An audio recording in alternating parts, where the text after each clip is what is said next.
In the past couple weeks, I really had an epiphany of how I should be working on my posture. And then the one that took it to the absolute next level, which basically caused me to get cramps. It was working so hard. Then I just feel like my chest is being like pulled towards the sky. And then as a result, that you can see I look much more rotated.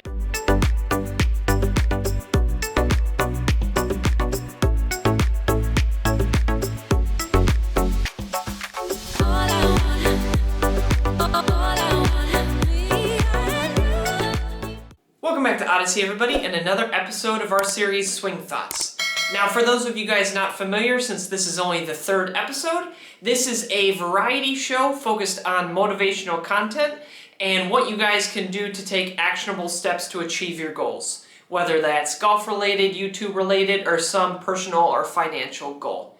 Now, it's almost the end of the year, Christmas just passed, and what I like to do personally at the end of each year is kind of look back and reflect on how the year went, what we achieved, and also make our plans and goals for the next year. So I wanted to kind of tie that into this third episode of Swing Thoughts here. If you guys remember back, our first two episodes were on goal setting and purpose-driven action.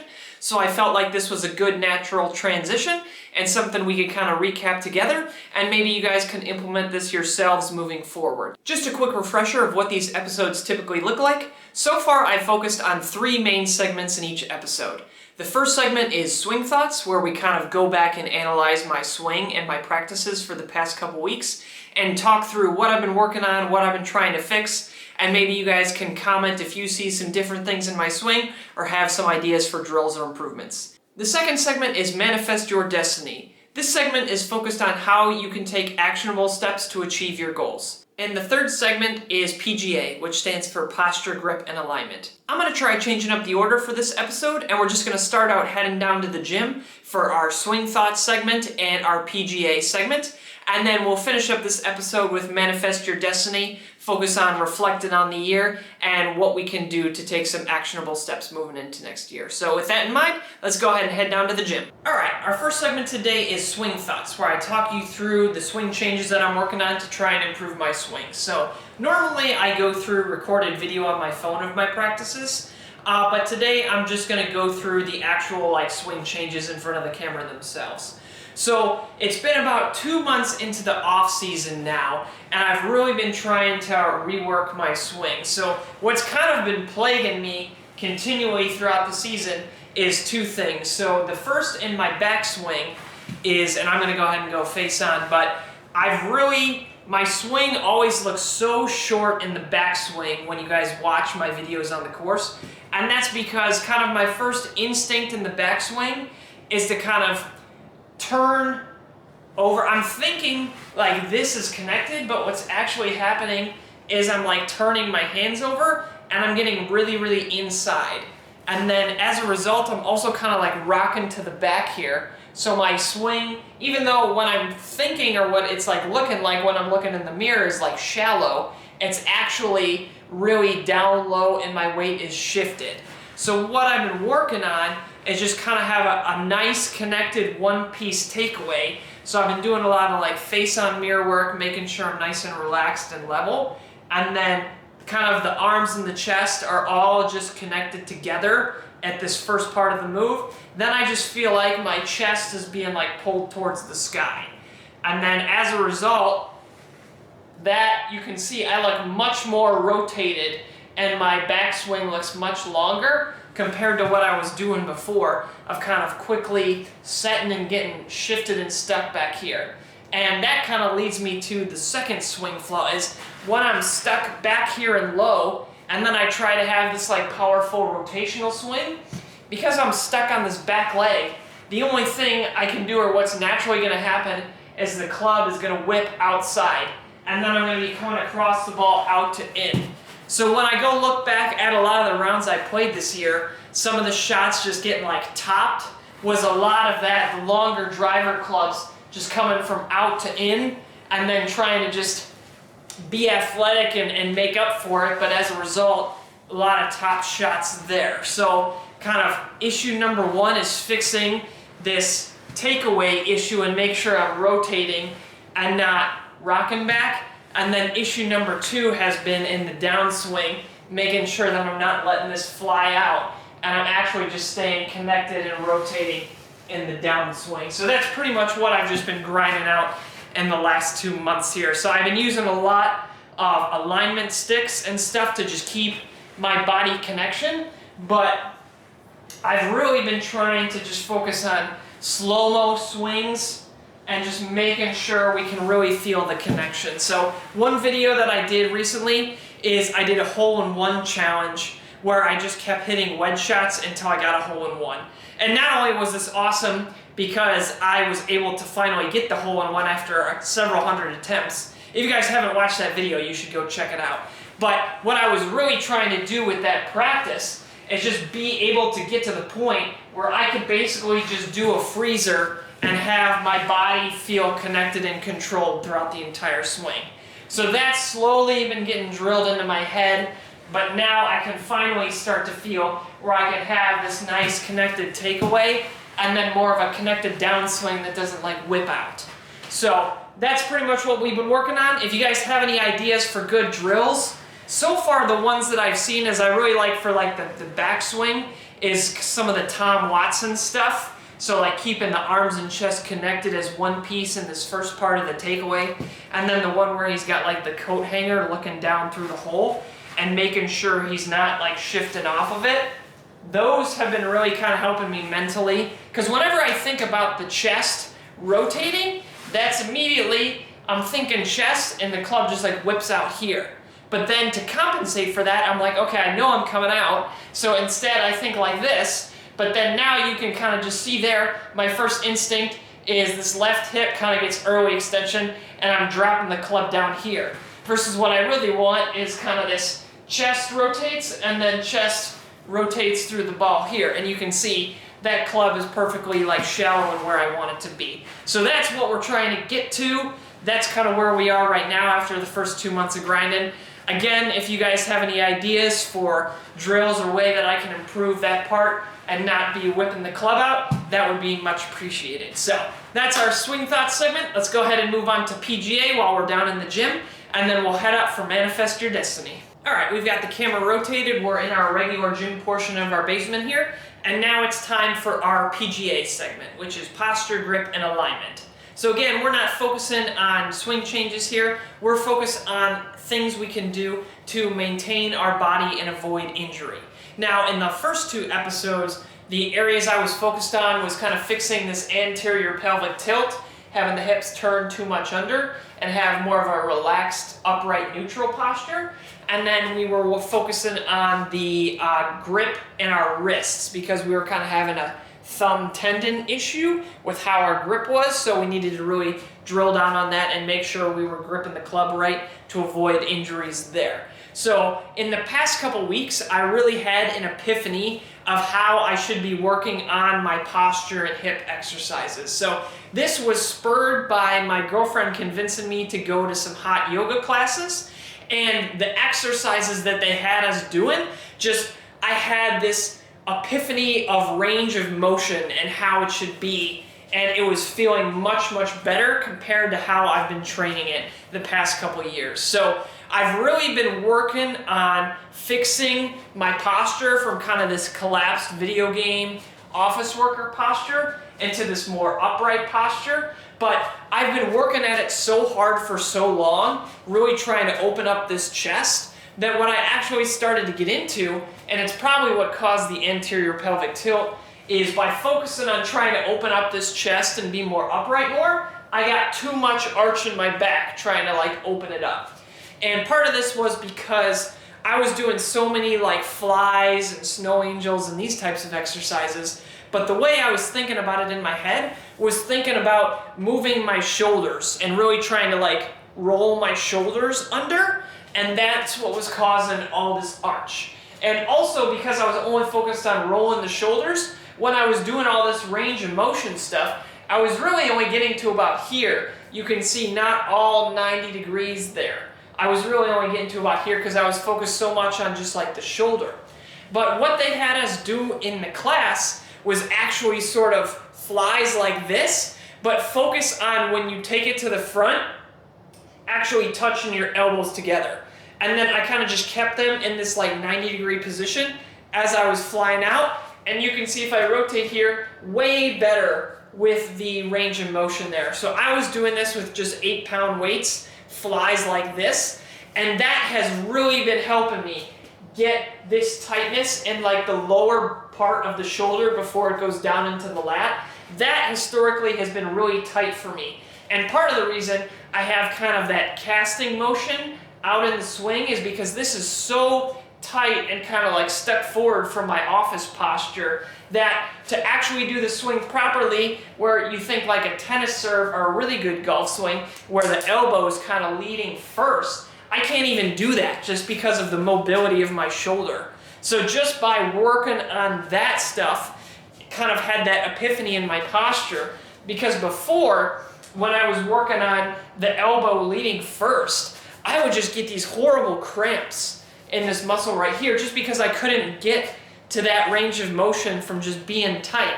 So that was kind of the first epiphany I had, and that seems to be working really well with starting to get my elbow leading more in the swing and not casting my hands out or kind of like slapping at the ball early. So now the second one kind of goes back to that anterior pelvic tilt exercises. So if you guys remember, in the previous episodes or some of my like therapy training videos I've done, what I was doing for a lot of that was doing a lot of like glute bridge exercises. And what they had us doing in the hot yoga class was several variations of this glute bridge that I had never seen before. And this really started to trigger different muscles, specifically on my inner thigh, my hamstring, my calf, and then the like outer part of the calf that connects into the ankle. So I'm gonna go ahead, pause the camera and angle it down at the yoga mat here and just show you guys some of the permutations they were doing that really triggered a lot of different muscles in my legs. And as a result, I've been way more mobile and stable in these parts of my body. Okay, so we're down here for some glute bridges. So your standard glute bridge is you're just lying on your back, and then you make sure your lower back is touching the ground. There's no arch in there. You're kind of pressing it into the floor. And then we're doing that standard glute bridge there. And now in the class, they also had us holding some free weights and put it on here for added resistance. But what they also had us do is here, my legs are about shoulder width apart. So one permutation was once you got to the top, bring your knees together and then back out apart. And this really started to work the inner part of the leg. Then they had us put the legs together completely where my kneecaps are touching and my ankle bones are touching, and that really started to fire the hamstrings even more.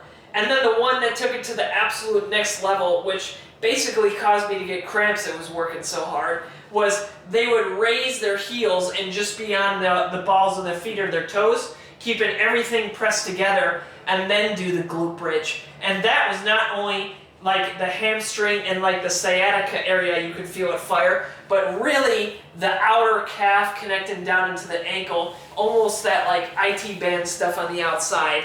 That was really firing.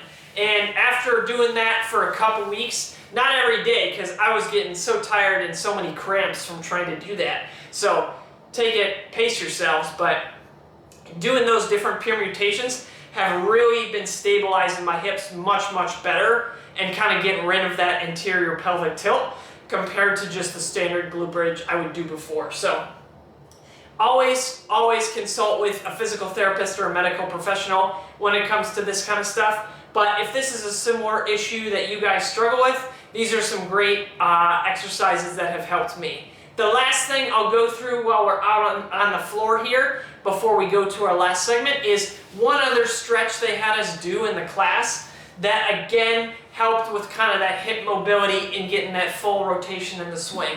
So I get down here and then kind of not quite the full like pigeon stretch here, just kind of my leg is out at 90 degrees to the side here. And then the two that they had us do is kind of flex the foot and then just raise the heel up. So do several of those and make sure you're really trying to stay upright, not like leaning. But if your hip flexor is really tight, you may have to lean a little bit. So first just raising the heel, then raise the whole leg kind of perpendicular, and then slide it forward and back.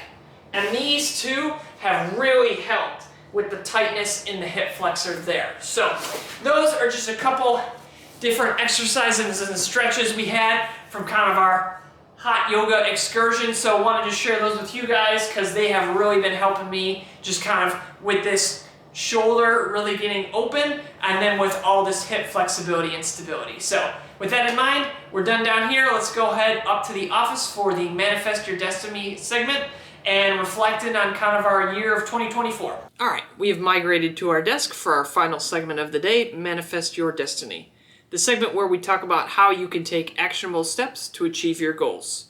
Now, I'm going to go ahead and move myself to the bottom corner and throw up the PowerPoint like I usually do, but in today's segment, the title episode is Reflection. So remember, it is the end of the year, and what I like to do is look back on the year. Where were the successes? Where were the improvement points? What can we do better? And then set our goals for the next year and try to plan out what we're trying to do, either business-wise, personal-wise, or finance-wise. So I'm going to talk through some examples of what I usually do at the end of each year, and hopefully this guy gives you guys some inspiration as to strategies you can use to try and do the same thing and help you guys take more definitive steps to achieve your goals. So with that in mind, let's jump into the PowerPoint here. So first, just to go over what we went over last time. So remember, episode 1 was on how to set goals, and last time we talked about purpose-driven action.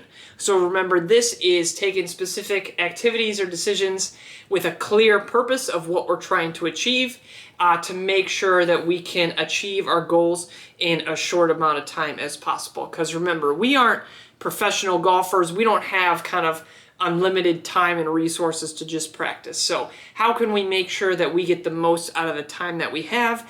That was kind of the focus of last time's episode with purpose-driven action. Moving on into today's segment, I like to look back and reflect on the year. So what I've done each year, what were kind of the successes, try to identify those so maybe we can try to recreate them in the future, or also look for areas of improvement of where we kind of fell short of what we were trying to achieve that year and how we can take steps to improve that in the future. So I'll look at both my short-term and long-term goals, so kind of the near-sighted projects as well as the big things, and then I'll also analyze it through the lens of kind of like personal goals, finance goals, and business goals. The first thing I like to do when looking back on these goals is really try to highlight what the successes were. So sometimes it can be very depressing to kind of think maybe you didn't get a lot accomplished in the last year, but tracking everything that you're kind of doing and then going and looking back at the end of the year and saying, hey,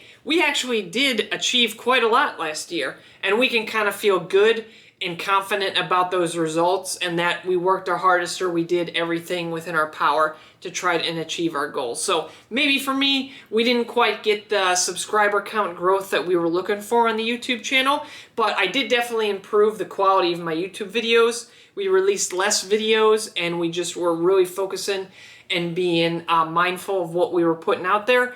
And then as far as financial goes, we did have good financial planning this year, and we hit a lot of personal goal milestones. So those were kind of the successes for me there. Maybe you guys can go ahead and try to look back and write down what yours were as well. But it's important to celebrate these achievements and kind of feel confident and good about what we did, because we want to be happy in our lives, but also we want to look at what contributed to these successes. So why was this thing successful versus this not successful?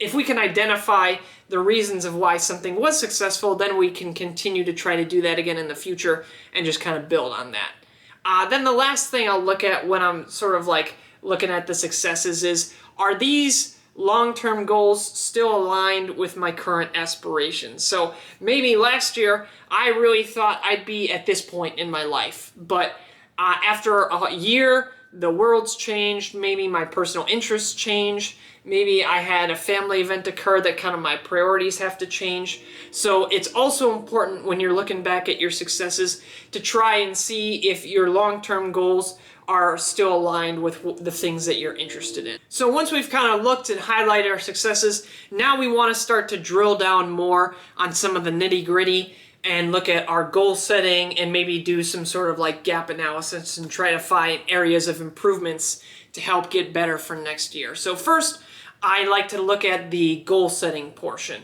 And I want to go back and see were the goals that I set realistic and achievable? Now, this can partially lead to feeling depressed, as if you're bad at goal setting, then the motivation could be very difficult. If your goal just feels totally unobtainable, then it's going to be really hard to keep that motivation to work towards that goal. Like, I'm going to get 10 million subscribers on YouTube. That just seems astronomical and unrealistic for the industry that I'm in on YouTube, for example. Or if I'm constantly underachieving versus my goal, it can be depressing that I'm not achieving, versus if I set more realistic goals, then we can slowly be working our way up. So I want to go and make sure that I am setting realistic and achievable goals. But if I didn't achieve the goals besides the things that I just mentioned, there could have also been some sort of unexpected challenges or opportunities that came up. For my case, an example, there was a really interesting stock or something that I wanted to research. So rather than focusing so much on drilling down on the YouTube,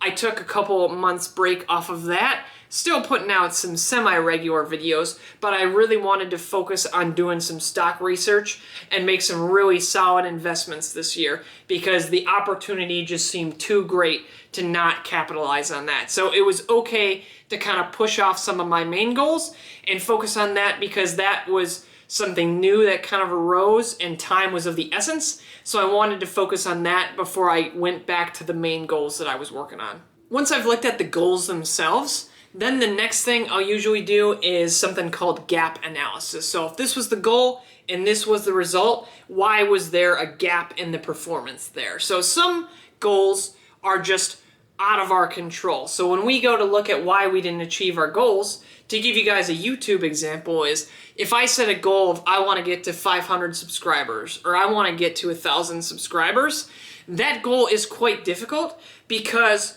the end result is ultimately not in your kind of direct power or your influence. That's kind of up to the audience or to the whims of the people. So that's not something that you can directly control. Now, while it may be a good goal and something good to strive for, it's very hard for you to take direct actions to kind of influence that. Versus if I do something more, set a goal that's more in line with something I control, like I want to create really high quality YouTube videos, that I can work on more directly and see a clear improvement in the quality, and then maybe the subscriber goal kind of follows along with that. So that's one example of doing gap analysis there. But other things we can look at of why we didn't achieve our goals is, was it just a lack of motivation? Did we have insufficient planning? Like I said, I wanted to do like one video every 2 weeks, but when I actually looked at balancing my work-life balance and my work schedule, that only left me with a day and a half to work on YouTube stuff. And can I really do an entire video and editing process in that time? I don't know. These are types of things we can look at with planning. And then again, unforeseen circumstances, things beyond our control that kind of derail us and kind of prevent us from achieving our goals. So the main reason I like to do the gap analysis, besides some of the points I'm going to cover here, is I don't want to be adding extra stress to my life. That's kind of one of the number one things I'm trying to do, is reduce the stress in my life.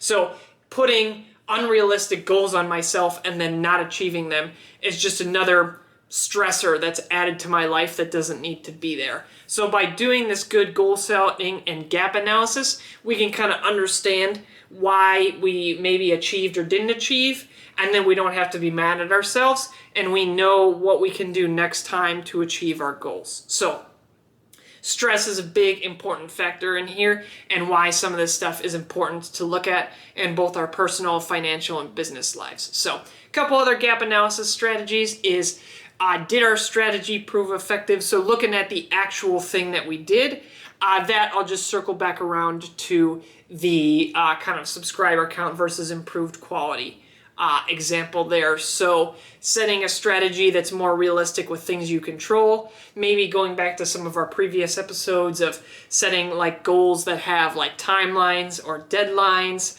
things that need to get done by a certain date, to-do lists, those sorts of things. Those are different strategies we can use. And if something was very effective and delivered the end result, then that's something we're going to want to continue to do. Versus if it didn't quite achieve what we were looking for, maybe we adjust course and we choose something else to try to achieve that goal. So that's the typical reflection process I'll usually use for my different aspects. So highlighting the successes, goal setting, gap analysis, and then planning my goals for the next year.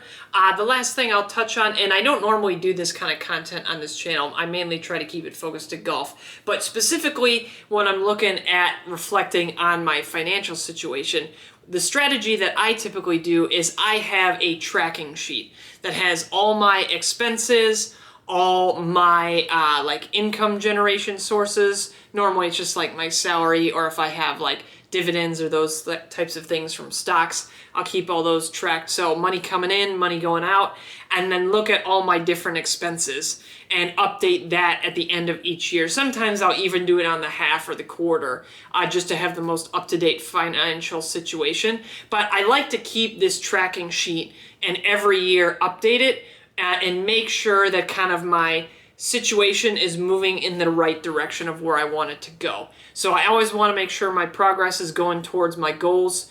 And at this time, at the end of each year, I usually revisit what are my 5-year goals, what are my 10-year goals, and make sure that we're still on pace to achieve it in 5 to 10 years. And if not, how do we need to adjust course? Do we need to lower our spending habits? Do we need to be investing more to make sure that we're going to be able to achieve our financial goals? So for the financials specifically, compared to like personal or business, I have a specific tracking sheet that looks at all of that and how we can make sure that we're moving towards that proper target. And that's the reflection portion. So after we've reflected on everything that happened in the past year, the last thing I will do is planning for the future. So next, for example, for 2025, I want to outline what my new short-term and long-term goals are for the upcoming year. So for example, I want to improve my website and YouTube page organization and layout, make some new playlists, update the content that's on the website, and continue to improve my video quality on my YouTube pages. So those seem like pretty realistic goals that are within my power to control. And then the last thing I want to do is once I set those goals, and again, we can circle back to the goal setting episode number 1 of Swing Thoughts, but I want to make a detailed plan of how I'm going to achieve these goals, because we can't just set lofty goals. We have to set timelines, milestones, and what specific actions we're going to take to get there. I hope you guys enjoyed this episode, and now it's time for you guys to do the same and try to look back on your year and see what plans you can make for the future. Thank you guys for watching. As always, I hope you found this episode number 3 of Swing Thoughts useful. And now I've kind of finished what I consider the pilot period of this series with the first 3 episodes. So if you guys have any comments or improvement ideas for this series, feel free to let me know. So I'm still trying to focus on those main 3 segments I talked about, but if you found one specific thing useful, one of the segments, let me know in the comments down below, and I can try to focus more effort on trying to improve that segment or talk about whatever you guys want to talk about and whatever is going to be the most useful. So thank you guys for watching. Be sure to subscribe if you enjoyed the content or found it helpful, and as always, look forward to seeing you guys next time.